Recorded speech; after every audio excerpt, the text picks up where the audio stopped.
Hey everyone, welcome to the Being Patient podcast. I'm Deborah Kahn, founder of Being Patient. When my mom was diagnosed with Alzheimer's disease, I decided to use my skills as a journalist in a different way. Frustrated by the lack of information on science and the inability to get different expert opinions, I decided to quit my job at the Wall Street Journal to create a better platform for people impacted by dementia. We are a community where news and information is created by our team of journalists. We ask tough questions and we simplify the science so that anyone can understand. We don't only cover disease, but delve into the latest research on what it takes to keep our brains healthy. We invite the experts and ask your questions. Here's today's podcast. I hope you enjoy it. Hi, everyone. Welcome to Being Patient Brain Talks. I'm Deborah Kahn, founder of Being Patient. Today, we have two very special guests with us. The makers of a documentary called Have You Heard About Greg?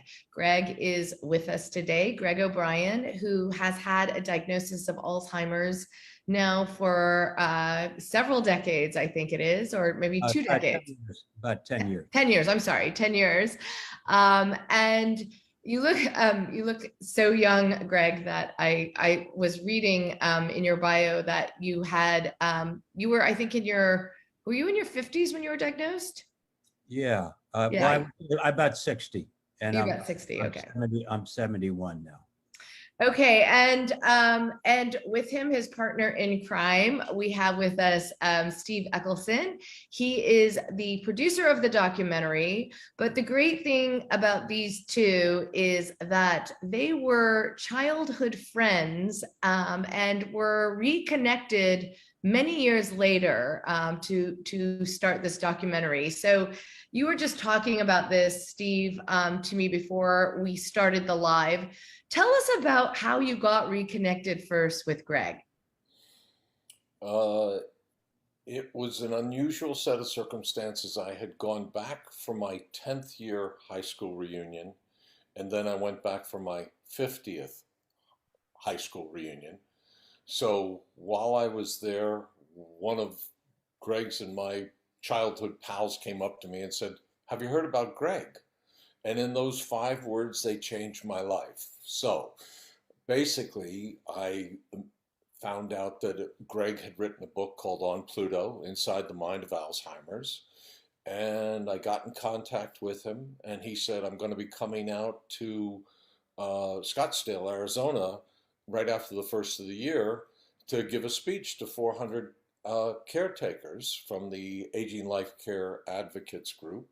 And I said, "Great, I'll bring cameras. Let's hook up again. It's a blind date after 50 years." And so I came out with the cameras and met Greg again. We kind of looked at each other strangely, and then we sat down and started talking. And it's like with anybody who you've had a friendship with, it's like it can be a 5, 10, 50-year gap, and you just pick up where you left off and start talking. And I loved how he handled the crowd of 400 people. And I said, "There's something here that's just magical." I thought, well, maybe it's a short film. Steve James had done a short film with Greg before, and that was up. Then I had seen that. And I thought, okay, this is great. But then he starts turning over his Rolodex and starts handing me some of these top people in the fight against Alzheimer's. And so I get over, and there's Lisa Genova, there's George Vredenberg, there's Rudy Tanzi. There are these icons, these amazing people who sat down, told me the truth, and then we had to take all that material back, just like any documentary, where if you're going to go make a documentary, you don't have a script, you don't have a schedule, you don't have a budget. You just basically go. And so I started shooting and figured I'd figure it out, but I didn't know what I had until I really sat down and started looking at the people that he had introduced me to, and I said, this is magic. This is information that people need to get their hands on. So what's so wonderful about the documentary is that you capture Greg so well. And Greg, what I love about your message, both on Pluto and within this documentary, is You're really talking about living with Alzheimer's. It's not dying with Alzheimer's, it's living with Alzheimer's. And your life and your spirit is captured so beautifully in this documentary. Just tell us a little bit about that. How, I mean, obviously, a diagnosis changes anyone's life considerably, but with yours, it feels more like a heartwarming story. It doesn't feel like a tragedy, which is wonderful and inspiring to so many who watch it. I don't want it to be a tragedy or a train wreck, because if that's the case, people will feel pity as opposed to listening and learning. I think that you may know that I lost my maternal grandfather, my mother, my father, and paternal uncle to Alzheimer's and other forms of dementia. And I was at the deathbed of both my father and mother when they died. And I just, as a journalist, said, and we never talked about cancer, called it the big C, and never talked about AIDS. And while I was there with my mom on, her last few minutes, I just said, we're going to bring this disease out of the closet. And it's not fun, kind of stripping yourself naked, and particularly when you're close to 70. So that's a joke you could laugh. And that's not on camera. Okay. And but maybe more people would watch though. Right.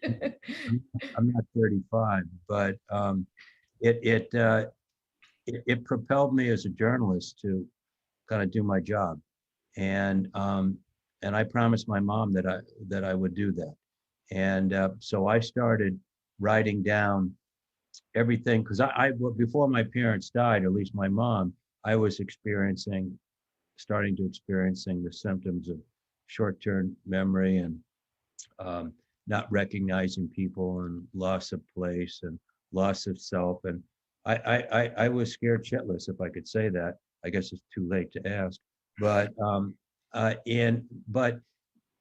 what propelled me again was my mother, who was the hero of my life, who taught me how to live with Alzheimer's. And it's, despite the stereotypes, and I'm looking at notes here because I can't wing it anymore, but despite the stereotypes of Alzheimer's, it's a 20 to 25 year course.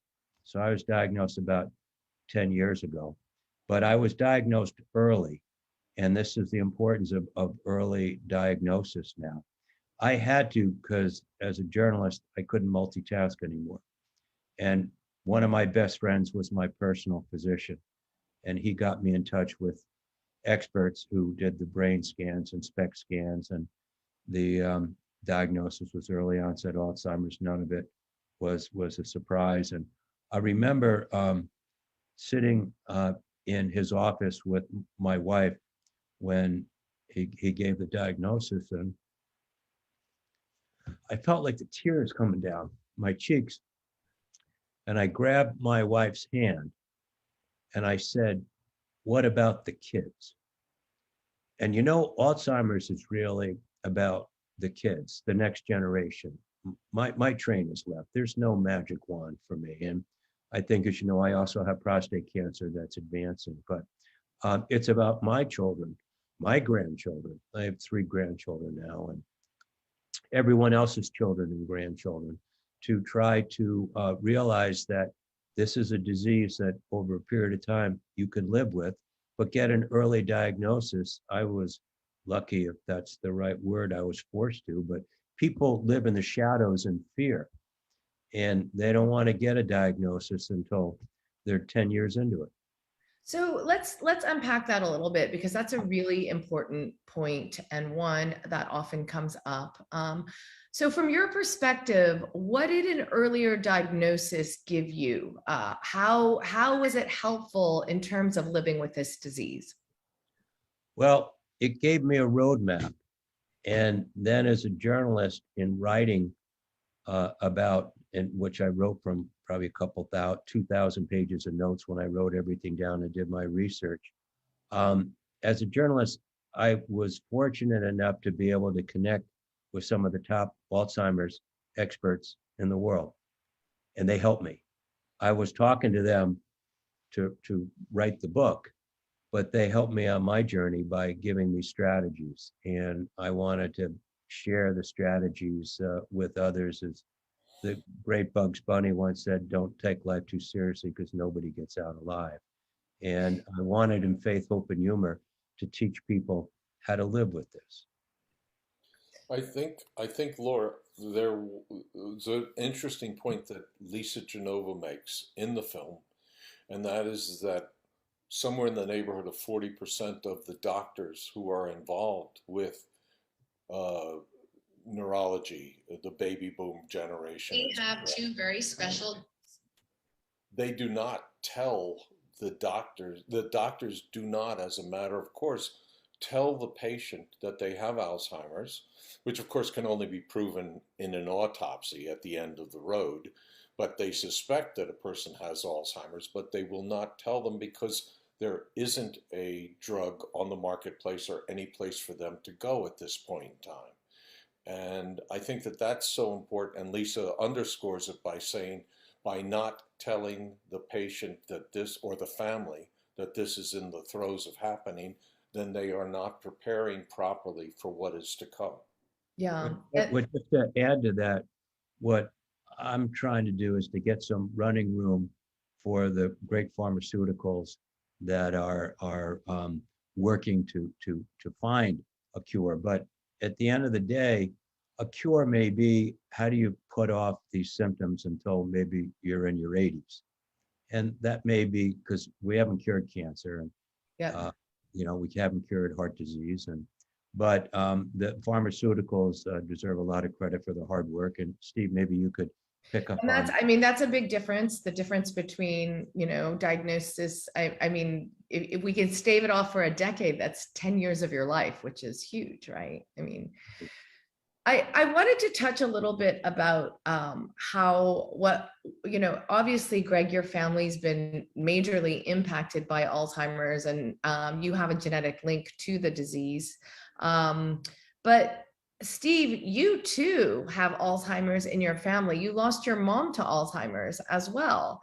Okay. So it's just like, when you think about, you two weren't connected for 50 some years, you came back together because you heard about Greg, but yet you had been impacted by Alzheimer's as well. So tell us a little bit about, was this mission as well part of the reason, because you were impacted as well? I think very much so. I think that had my mother, let's say, passed away of cancer or some other disease, I would have loved to have reconnected with Greg, but I would not have been so immediately inspired by the work that he had already done. Sitting down and writing a book is a murderous proposition. It doesn't matter what it is. And he sat down and, excuse me, bared his soul and wrote about the childhood that I remembered and some of the That favorite. took, by the way, about 3 years, so Yeah. it wasn't overnight. And wasn't overnight, and is now translated into Chinese and Indian and various other languages, and it's a classic. And as I had gone through that experience with my mother, and I don't think I learned a thing back then. And so this to me was an opportunity to go back and sort of bring it around full circle and really learn what this was all about, because it had taken my mother and my grandfather before, which I found out subsequently. And so this became a labor of love and a mission that, had to be done. And so I think, Laura, that this is the perfect edutainment. We are educating people while we are entertaining them. Mm-hmm. And I think it's the easiest pill to swallow. Yeah, absolutely. And one of the things that really comes through in the film is just, Greg, how close your family is. It's you living with this disease, but we see your family around you at all times. So tell us a little bit about the role and the dynamics and how they may have changed once you received a diagnosis. Well, and I wrote about it, and I have some notes here. When I was diagnosed, the doctors and the lawyers said that you can't own anything anymore. There's a 5-year look back for a nursing home. And you need to tell your kids, and you need to tell all the people you do work for, all your editors and so forth, because it's just the right thing to do. And hardest thing was to tell my kids. And so I kind of summoned them all. They were out of the house at the time because they're older. Summoned them all to our house on Cape Cod under the guise of dinner at a favorite restaurant by the sea. And so they were all waiting because, they're impatient. Daddy, come on, let's just go. What do you do? And I was in the bathroom and I felt like Luca Brasi at The Godfather preparing my speech, on the day of the daughters.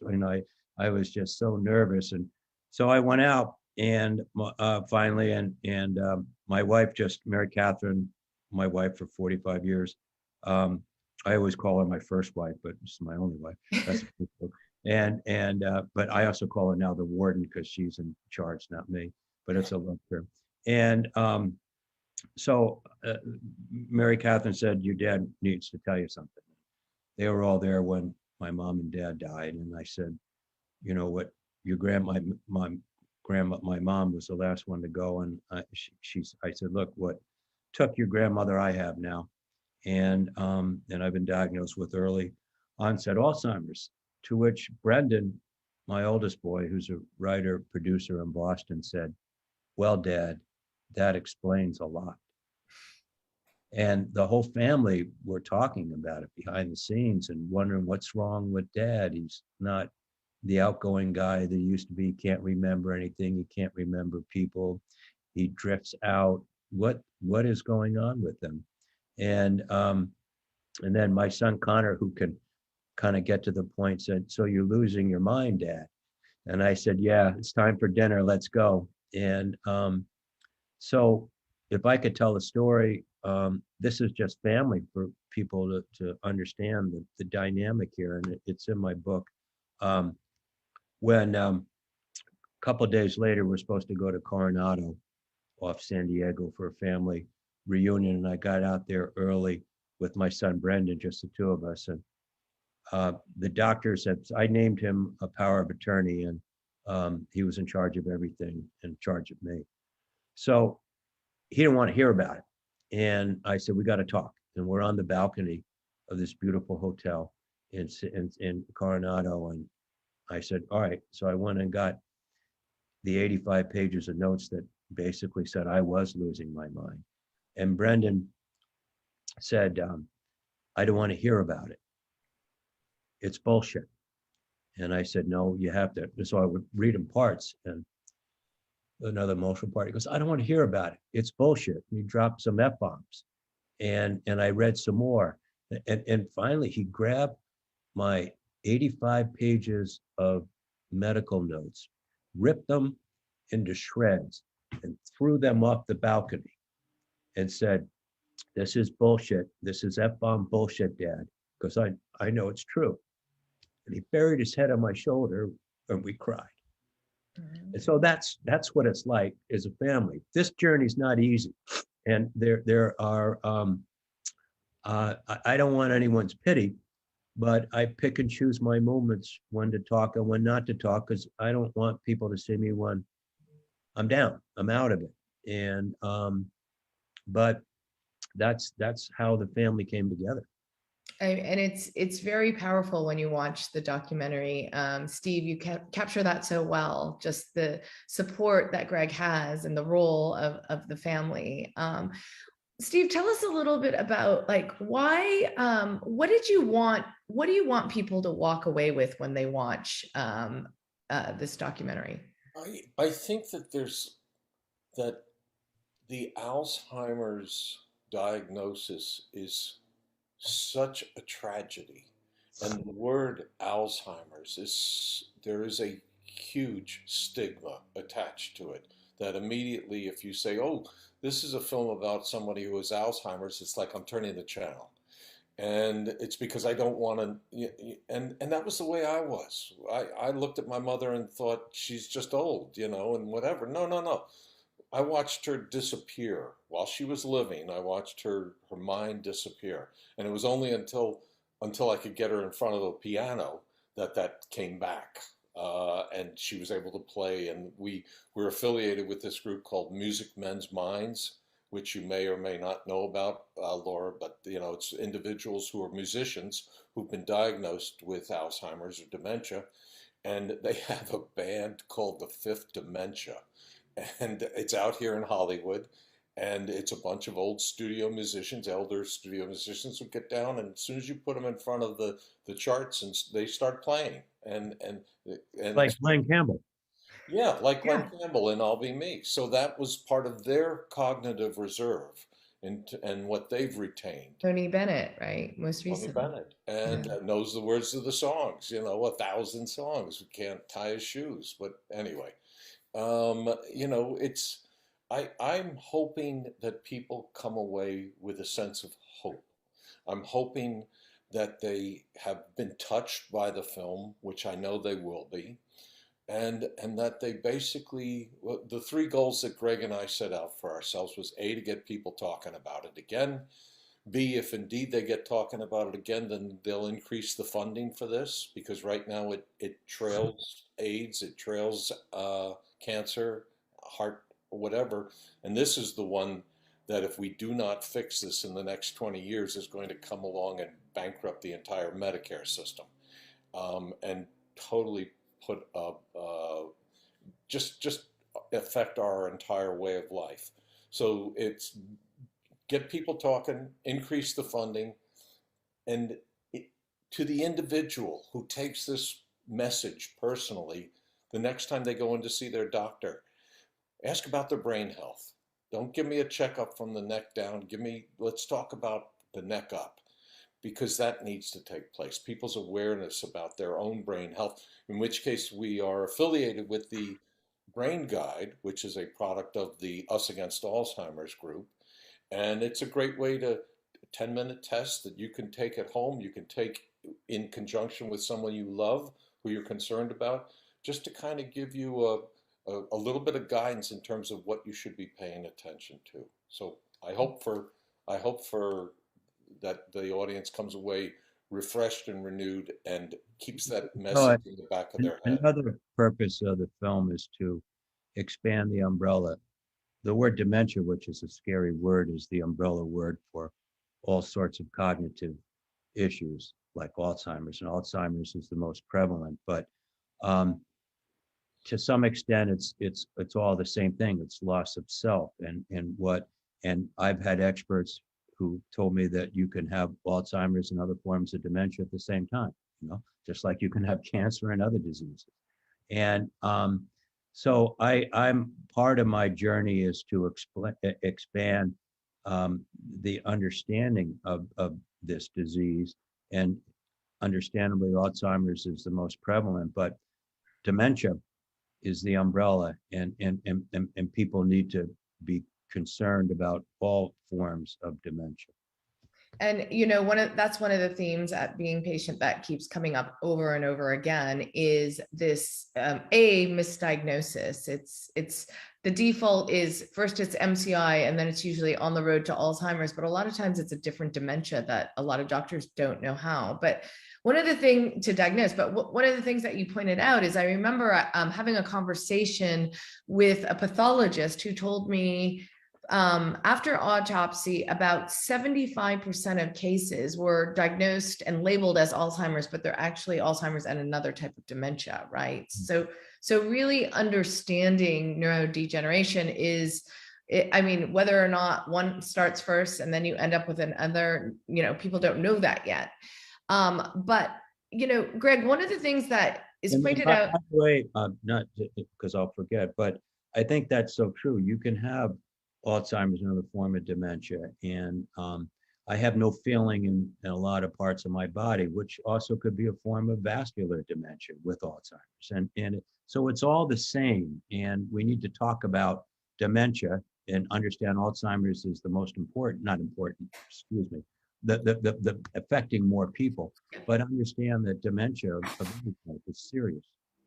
So, and one of the things in the documentary that you bring up is you had a series of head injuries that very possibly could have accelerated the road to Alzheimer's. Can you talk to us a little bit about that? The doctors have said yes, it did.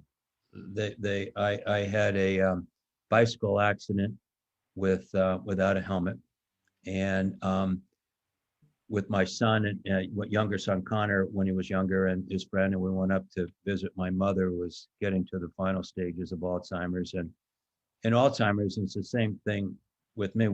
You don't have an internal thermostat, so you overdress and underdress. And it was summer, and she gave these kids these really heavy sweatshirts, and my notes here. And so, but my son realized that my mom was sick, and then I told him, look, you could take them off, and I'll put them over my bike. I had no helmet; they had helmets, and so I laid him over. This was on the way home from visiting the mother. Mother gave him two heavy sweatshirts to wear. The kids put them on, and as they're riding back home, they say, "Dad, can we take these off?" Yes, they did. Draped them over his bike, and Steve's kind of the puppet master. Have you understood? Have you seen what Greg meant to say? But that's okay.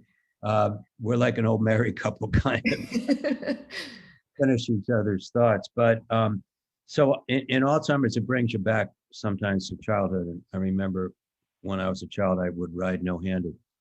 I'm in my 60s and started riding no-handed.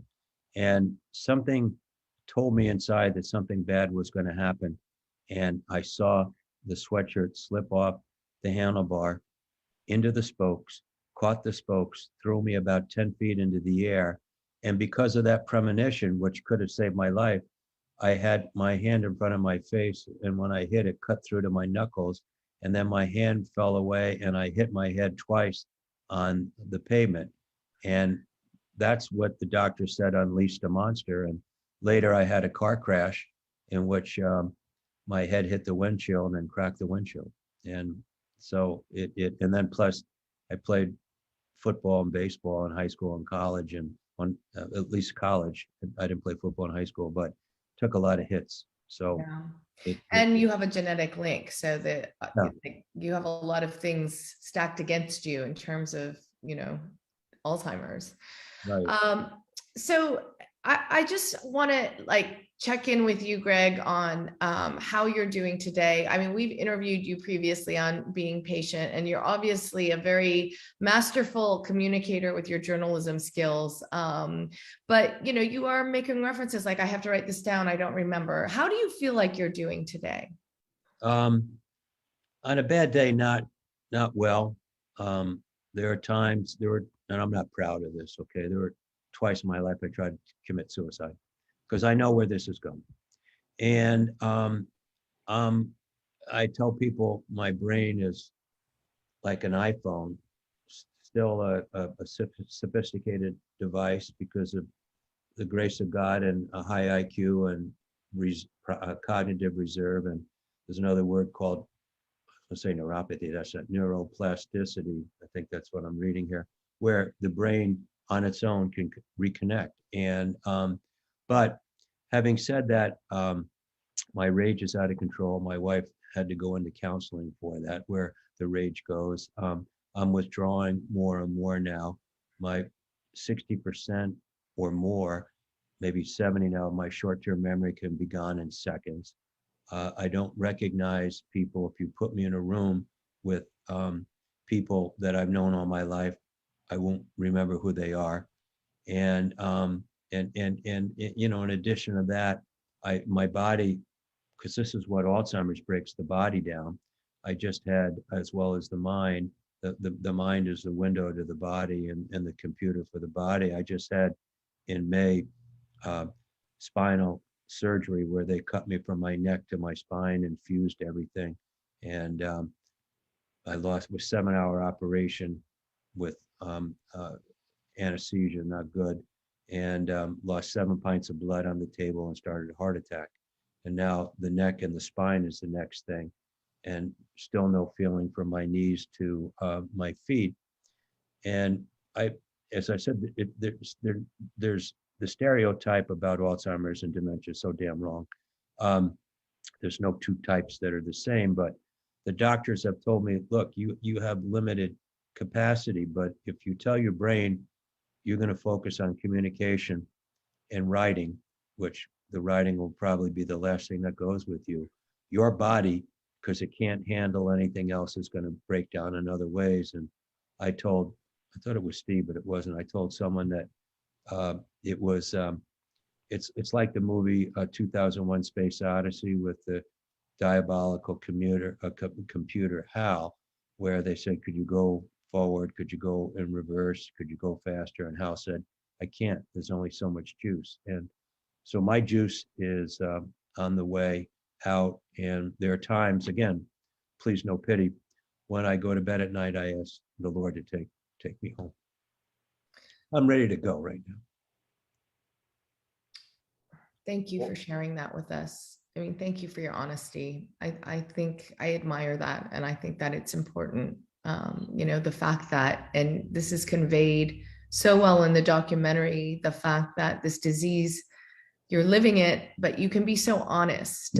And, you know, Steve, hats off to you too, for being able to convey that in the documentary, because I think it's important. You know, if only more people really could be like Greg in the way, in his really his honesty, you know, it's certainly not roses, but you do the best you can. And with the best, there are times where you have to, you know, you're not so good. And I think it's very brave of you. You have to have strategies. I don't want to hold you up here, but but that's important for your viewers, and the early diagnosis and being around experts like Dr. Rudy Tanzi at Harvard and Lisa Genova. It gives you strategies. And so my nickname in the past used to be the senator from Cape Cod, but now I don't want to be around people. So if I go in a room where there's going to be a lot of people, what I'll do immediately is look for the exit door. I'll go around and spend 2 seconds shaking hands, not knowing who people are. And then I leave the room and go sit by myself for an hour and a half. And I'll do that at large family. And so they'll say, oh, I saw Greg, he looked good, you know. But they don't know that I'm sitting outside by myself in a date. Yeah, and often when people are good communicators like yourself, that I'm sure you face that comment all the time. Well, you don't seem that bad, you know. And yeah, it's but then I, you know, a lot of I have no continence. I don't want to get gross with you. I have no continence now, and I put up wearing adult diapers for a long time. But then people, you know, when they say, "Oh, you look so good," and to which I would say, looks and IQ are gifts from God, the universe, the Almighty, whatever you want to say, nothing to do with Alzheimer's. And I tell people as a joke, and sometimes they get mad, I go, as a matter of fact, I'll look better in a coffin than you do right now. I know that's a shitty thing to say, but. The honesty again. Well, you have no filter, so.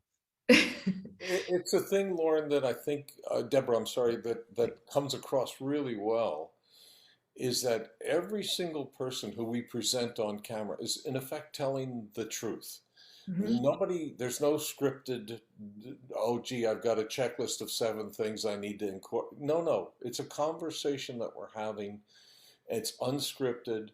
These are experts who are sharing tons and tons of information that they have learned through 400 clinical trials that did not work. And in that process of elimination, we're getting closer and closer, hopefully, to something that will work.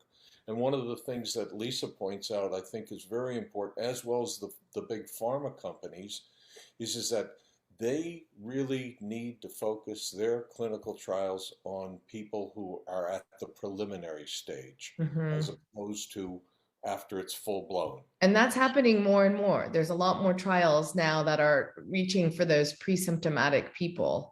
But Steve, real quick, yeah. Lisa, who's one of my best friends, she has a new book. We've interviewed her about it. Oh, you did? All right. Yeah. Okay. We'll give it another plug though, because it's an awesome book. I love that book. The difference between getting old and Alzheimer's, and it's recommended reading, I think, for everyone. And yeah, and that's an excellent book, and it does answer that question: is it normal aging, or is there another problem? Right. So she does such a great job. Steve, tell us, how do people see the documentary if they want to? Where is it showing, or how can people access it? Have you heard about Greg? We're having our first film festival showing that's going to take place in LA at a place called Filmocracy. It's going to be on Thursday to Sunday. If people want to go on Filmocracy, FILMOCRACY.com, they will see how they can, for $7, basically pay and have it streamed into their house. It'll be up from Thursday morning till Sunday night. So that's okay. We can post that link as well. That is the first piece of business. If they happen to be in LA and want to come and see Greg and me in person for some strange reason, that'll be on Saturday night, the December the 11th, over at the Music Hall Theater in Beverly Hills. Now, after that screening, we basically are looking at a theatrical release in the middle of February. And that'll be when people all across the country will be able to go down to their local movie theater and see it in person, because it's a different experience when you're with a group versus you're sitting at home and watching it, just like any movie is. But this one really affects you and achieves the goal of making you care about someone other than yourself, and start to think about, as a result of us putting a human face on this terrible disease, start to think about your own brain health. And then I'm just getting my producers asking a question about the LA December 9th to 12th world premiere. Yes. Is that what you were just talking about, or? Yes. Okay. Yes, that's at that film festival called Filmocracy. Okay, Filmocracy. So I think it needs to go on Netflix or something at some point, right? From your mouth. Okay, attention, Netflix, HBO, all of the above. We think that Apple, with the Swatch watch, and being able to tell people about their blood pressure and heart rate and all that stuff, that Amazon Prime too, right? Yeah, both. We hope. Okay. So, Greg, Steve, thank you so much for sharing more about the documentary. Have you heard about Greg? We'll post the links to what you just mentioned in this talk if people want to know more. Do you have a website too for it? Yes, we do. It's hyhag.com. Have you heard about Greg? Hey, Steve, just real quick, mention, because you can't do anything without supporters. No. The farmers who have been so helpful. We have an interesting set of circumstances whereby my head of marketing is a gentleman named Brad Ball, who had been the head of marketing at Warner Brothers for many years. And he came up with this idea of, why don't we go approach the big pharma companies, because this is right in their wheelhouse, and they need to get people down to clinical trials. They need to get more information out to people. And so we had this wonderful conglomeration of Eli Lilly, Biogen, and Ecclesine put up money for the marketing and are supporting us in helping to get the word out. And so that's how we're going to get the word out for the screenings in February. So I thank good luck to both all of those you. people. Thank you very much, Deborah, for giving us this wonderful platform that you've created and have done so much great work on. And I enjoy watching your podcast. So thank you so much. And Greg, always good to see you as well. Wishing you all the very best. And we will follow your pursuits with this documentary, and congratulations to both of you for making it. Well, I hope you enjoyed today's podcast. For more information on upcoming interviews, don't forget to sign up for our newsletter at beingpatient.com. That's beingpatient.com. And send us any feedback you may have, whether it's someone you want us to interview or any comment about our podcast series. You can do so by emailing info@beingpatient.com. Thanks for listening, everyone. I'm Deborah Kahn.